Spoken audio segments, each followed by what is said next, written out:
other general pods out there in the market. Also, the pods in the market, when you currently see them, like Andrew mentioned earlier, the price competitiveness, I would like to elaborate on that more. Because when you go to like those grocery chains or like those big supermarkets out there, you see that when you buy an all-natural product and as compared to a synthetic one, you're actually ending up paying like a few dollars more for the all-natural one.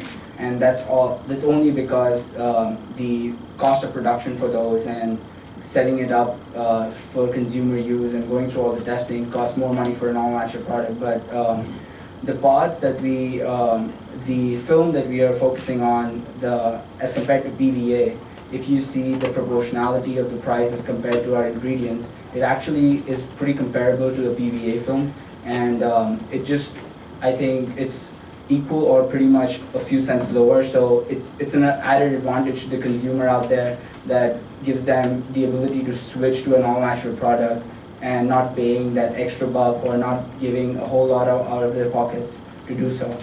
And yes, I'd like to end by thanking our advisors back at the university, all the opportunities that we got, our friends, our families who supported us, the Indiana Soybean Alliance, who's been so great to provide students with this platform, because we would never have got to this stage if they weren't there, and they wouldn't have given us the opportunity, along with the Indiana Checkoff Association, who provided some incentives to fill up the pockets of broke college students. And along with that, I would also like to thank everybody present out here who've come here all the way to DC to listen to what we have to say, and even Alan and Martin, who are here to give us some advice on how to move this forward, because it really means a lot to us students, because we have limited resources in the university and we have limited resources to take this out in the market. Even when we're working in the lab, it's just a small lab space with no machinery. And so what we do is only based out of what we learn from our advisors, or what we learn from our professors, or what we learn from the internet. But just having all the people here who've been in the industry for so many years giving us advice on how to take this forward is definitely a great opportunity. Thank you all.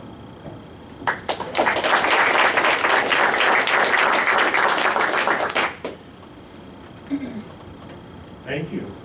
I want to begin by restating how excited I am to see this development. Seventh Generation makes laundry packets. We use PVA, and it violates some of the basic principles that we have in our products, one of which is that the materials be bio-based to the greatest extent possible. Another is that they be completely biodegradable, and PVA does not meet either of those requirements. So we use it reluctantly because, as you point out, consumers are demanding it. So I do want to see this development to be a successful development and to continue soon and for many years to come. Which leads to my first two questions before I hand the microphone to Alan. And the first question is, what role do you want to play in the development of this product? Is it going to be purely technical, or do you see yourselves as the entrepreneurs developing or creating the company that carries this through to commercialization? And then a question that might direct the answer to that is, who owns the intellectual property on this development? Okay. So I'll answer your first question. As far as the roles we play, Andrew is a chemical engineer, so when you say the technical aspect, it's more in his ballpark than for me, because I'm doing civil engineering. So, but the other fact is, I'm really interested in becoming an entrepreneur in the future, and I'm taking a lot of business courses as well, doing a minor in that. And putting all that aside, it's just something that I've seen my parents do as well. They both were entrepreneurs, and I've been driven to do something similar. So I feel when we made this team, we had this in mind that we'll have a nice balance of all technical skills, as well as having an understanding of how things work, and having the right support from people, and knowing the right people who help us guide us forward. And this is what we've done so far, and I think we work well as a team, and just pushing the product forward and playing each of our roles individually and also communicating well between each other. That I think that's going to be the key to the success of this product. And you want to ask the next question? Yeah, so right now the intellectual property, so ISA, Indiana Soybean Alliance, they have they filed for the patent. However, we are not like 100 because Purdue, ourselves, and then ISA is kind of all behind this, and so it's not fully like we haven't fully figured that out yet. However, at Purdue there are a few different options for like us to proceed with this, and so we're kind of just at like the idea stage right now. So we haven't really gone forward ahead with it and haven't looked at all the possibilities of going ahead. But we're probably going to start off by looking at what Purdue has to offer and go from there. So. Good. The questions that I have will center around the manufacturing aspect of Canada. And I know that you've only produced this in the lab, but do you perceive that this will be an extruded product into a film? Or how do you perceive that it'll be, the end product will be produced, the sheet product? Yeah, so we believe that the films will be very similar, how they manufacture it. However, the only difference that we feel between our films and then PVA films is our films might not be able to heat seal, so we might have to come up with a different application, whereas PVA, they can kind of just like heat seal them. However, we'd have to come up with a different application, kind of more like where we dissolve it a little bit and then reform the films. So, But you will make it. It goes back to my next question was about heat proof valves on this product versus polyvinyl. So, like he said, the heat seal, that's something that requires, which is required to seal off PVA films.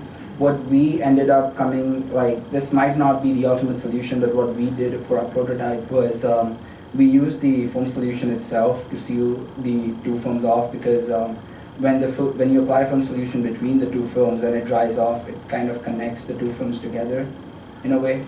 So that's a solution that we came up with, but there can be different alternatives that we can look at based on what we have and what is the opportunity in front of us, like how are we proceeding with the entire manufacturing process, because there are like heat seals, there are vacuum seals, there are solution seals, that the one we did.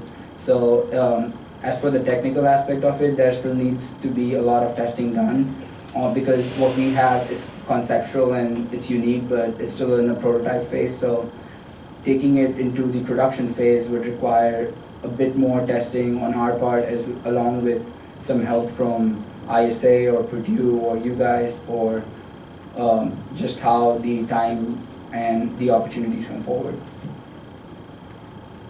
So my question actually is very much related to this topic, and it is to ask you if you've considered that there are now tens, if not hundreds of millions of dollars of capital invested in equipment to work with polyvinyl alcohol. So companies considering SPI films will have to either consider retooling, which is extremely expensive, or buying a product that will work on their existing machinery. So have you looked at the speeds and the formats in which these machines operate to determine if the film you're making will be compatible with that equipment when it comes time to actually fill a pod to make a product? yeah, again, we're kind of just on the idea side of it, so we haven't really looked at much of that. It's kind of also pretty hard to find that information online. But we feel that our films they have a lot of the same properties that PVA does. So we are hoping that we wouldn't have to retool everything, and that we could use a lot of the same procedures or equipment to create these pods.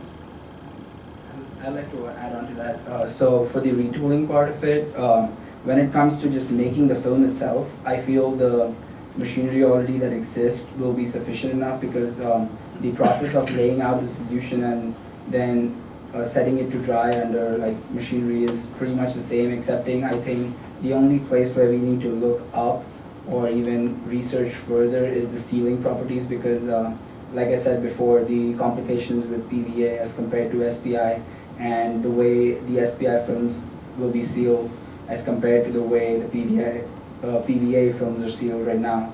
So that's some place that we might need to look into retooling, or we might not, but it's a question that we could answer with like more confidence in the future. Changing gears a little bit, what do you perceive as the shelf life of the product, and how do you anticipate storing it? Because you're going to be, if you're dealing with laundry rooms or under the sink for dishwashing, you're going to be in high humidity areas. What effect would that have on this product?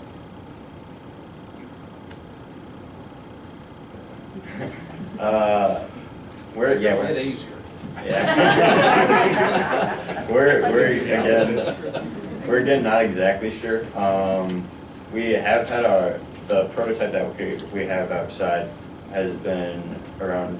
We've had that sitting out for 4 months, and it's still in relatively good shape. Granted, the detergent we had in there was just kind of a homemade detergent, so that's probably not the final detergent that we would put in there, so we're not 100% sure on how the detergent would react with the films. But yeah, with all the different conditions, we need further testing on that to really know what the end result of it would be. This question is primarily for you, Harshit, since you mentioned you wanted to be the entrepreneur and following your family's footsteps. Have you written a business plan yet, or at least outlined one?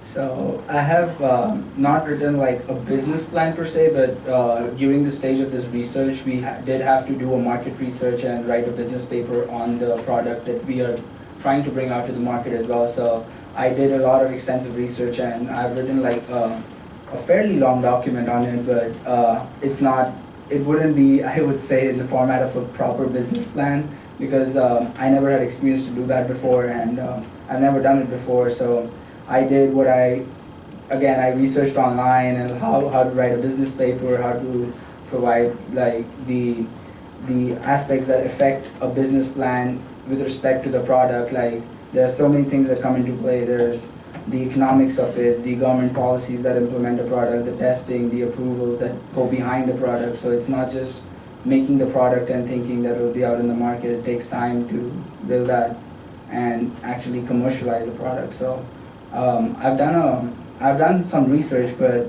I think I can do more, and if you want, I could prepare a proper business plan for you. In keeping with the Shark Tank mentality, I want to invest because I know Martin wants to buy. Good job, guys.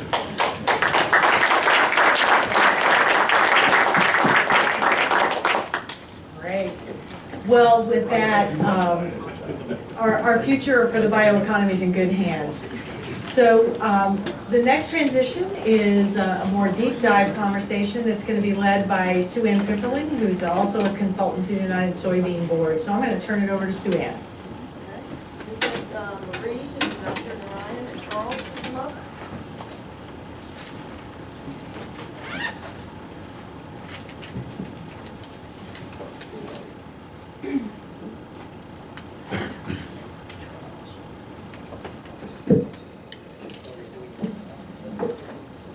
Your presentation up. So as Karen said, this session, not as much fun as the last one. We're also going to find out how the professor does after the students. We have two topics related that we're going to discuss. First is the revisions to the ASTM testing standard that is used to determine bio-based content. And then we're going to turn to an update from USDA on the intermediate school round 11. We have Dr. Ramani Narayan with us to do the first part of the presentation, and Marie Wheat from the Bio-Preferred program, and Charles Hester, who is assisting the Bio-Preferred program. So let me start by introducing Dr. Narayan. He is the University Distinguished Professor at Michigan State University, which we understand is the highest honor that can be bestowed on a faculty member. He has 200 referee publications, 30 issued patents, and has graduated 20 PhDs and 25 master's students. As part of that busy academic life, he's also received, been nominated and received a number of awards, including the Michigan State Governor's University Award for Commercialization Excellence, Michigan Green Chemistry Governor's Award, University Distinguished Faculty Award, DuPont Packaging Award, and I could go on, but we don't have a lot of time. And when he's not doing all of that, he's also very involved outside his academic activities with a number of organizations and institutes. He is the scientific chair for the Biodegradable Products Institute. He is the founding chair of the ASTM Committee on Environmentally Degradable Plastics. He's also doing work with the EU, with the World Wildlife Federation, other ASTM committees, and helping some work with USDA, so a man of all seasons. So let me turn it over to you, Professor. Thank you. And we have, where's our clicker? I'd be on the podium. We're going to let you put your slides. Okay, so thank you very much. It's a pleasure to be here. I had posted, or Sue had posted some reading documents, and as a professor, I must tell you that if you have not read it, you're in big trouble, because you remember when you're given documents to read, you're quizzed afterwards on that topic. But in case you have not read it, don't worry, we will try and cover it. So I'm going to talk about two things, bio-based, and this whole thing is all about bio-based, and to make sure that you really understand what bio-based means. And then the standard, which goes to define it, which teaches you how to measure it. Okay? So let's go to basics of bio-based. And I'm going to ask you afterwards the question, did you really follow what bio-based means? And to this new young student, she's in gymnastics, and told her I'm going to get you interested in this aspect of it. Okay, so pay attention. All right, so basically bio-based simply refers to the origin of the carbon in the polymer. You all know what carbon is, right? So the question we are asking is, where does the carbon in the polymer come from? Does it come from plant biomass, or does it come from petroleum fossil? And if it comes from plant biomass, it is bio-based. If it is coming from petroleum fossil, then it is fossil-based. It's as simple as that. So the molecule which you are purchasing or acquiring or bringing to market must have carbon associated with it. And the question you're asking is, does that carbon come from plant biomass, or does it come from petroleum fossil resources? That's your fundamental differentiator. And the other part here which is there is, this talks about the beginning of life, as I call it. Just because it is bio-based doesn't confer on it that it is going to biodegrade at the end of life. And the last thing, you guys talked a lot about biodegradability. I'm not sure whether you actually tested it, or because it's bio-based, it's biodegradable. But this is the common fallacy, that bio-based means biodegradable, and biodegradable means bio-based. That's not true. Bio-based simply refers to the beginning of life, simply refers to where does the carbon in that molecule come from. Okay? So that's the first learning. And these are some examples of products which, if you're a chemist, you'll understand, but given this audience, I won't go into the structure except that the carbon is what we're talking about.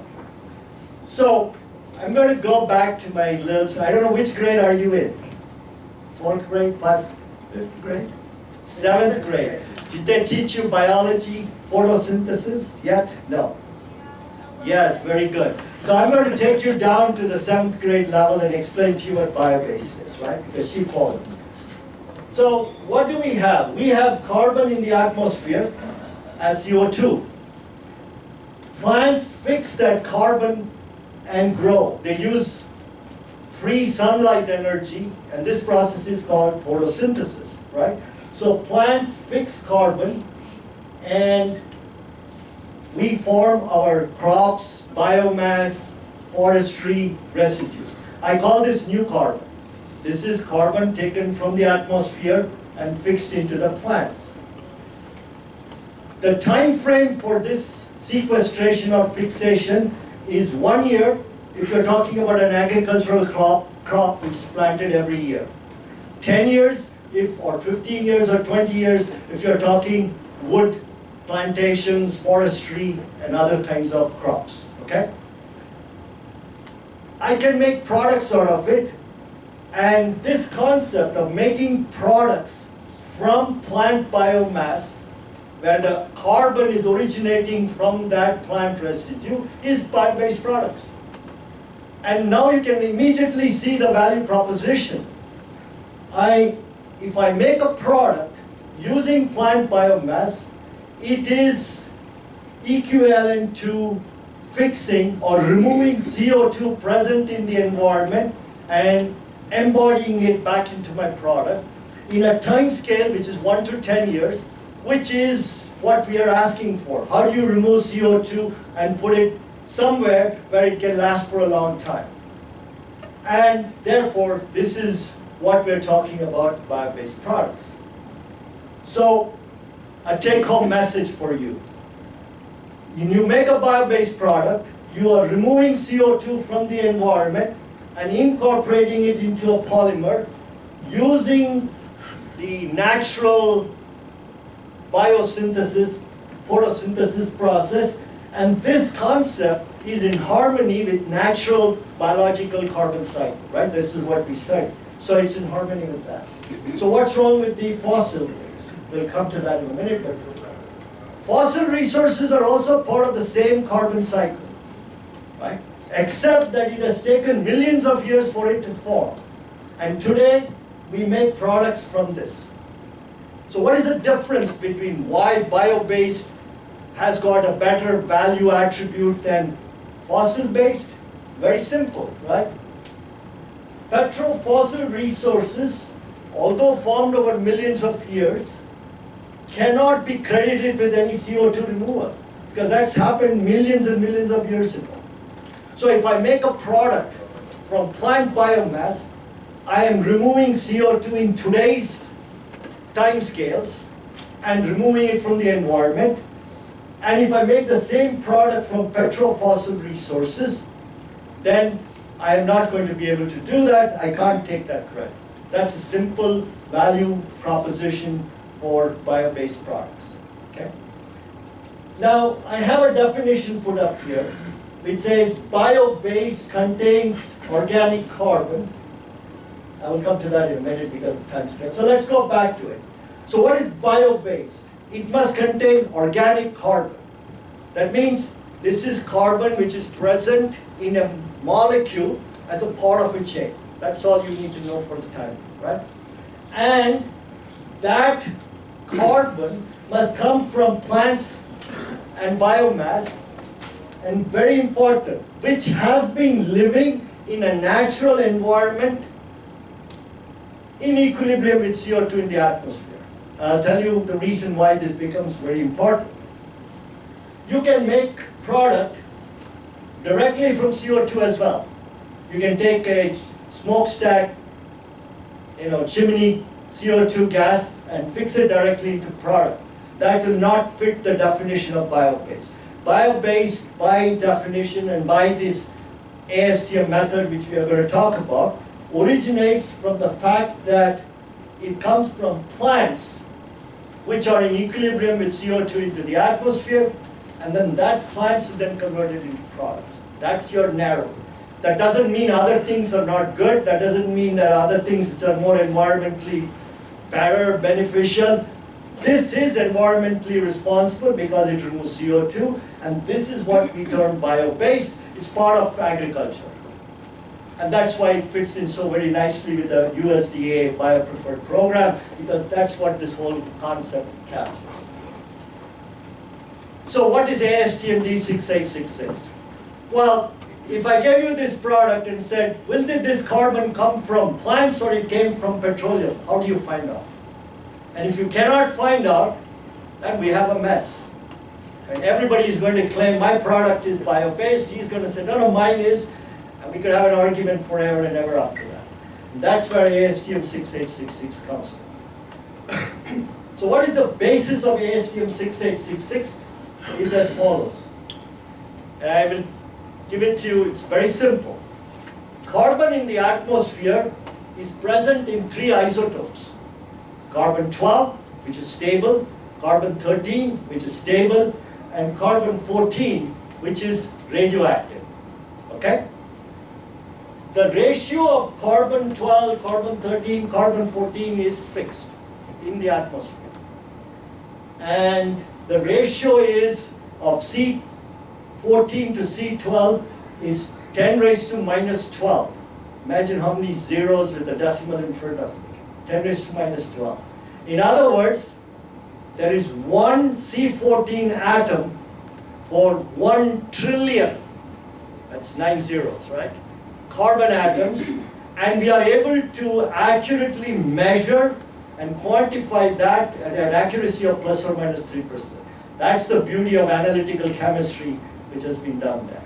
So, given the fact that carbon in the atmosphere has got this C14, C13, C12 ratio, and now remember the words I used, in equilibrium with that.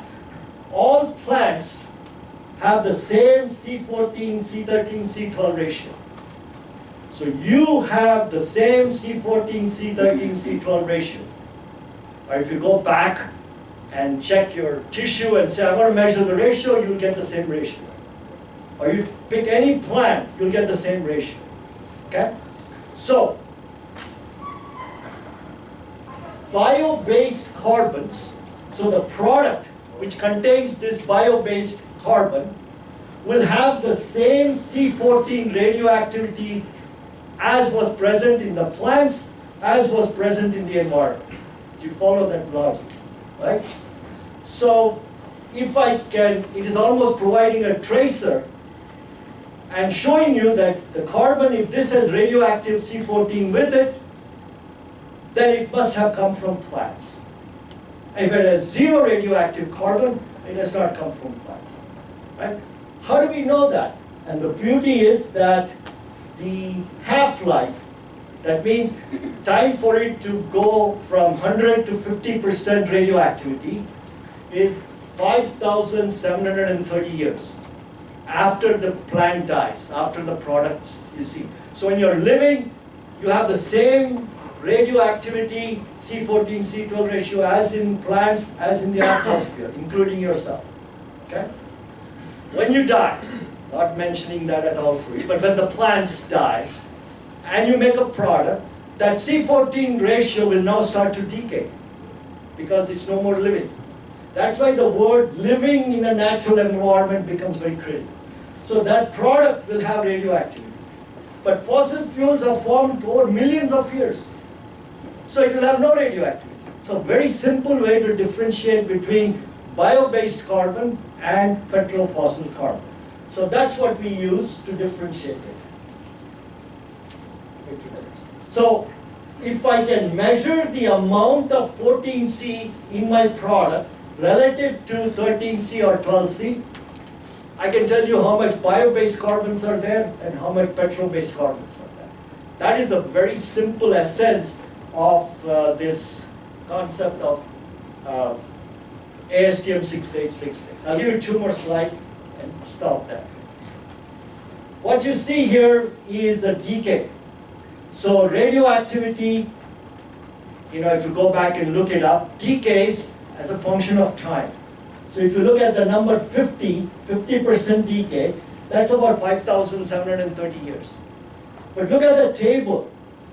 In 100 years, if you if you made a product from a plant or a forestry or a wood which was 100 years old, the radioactivity would not change much. It's only 1.2% differential. So any product which is made from plant biomass resources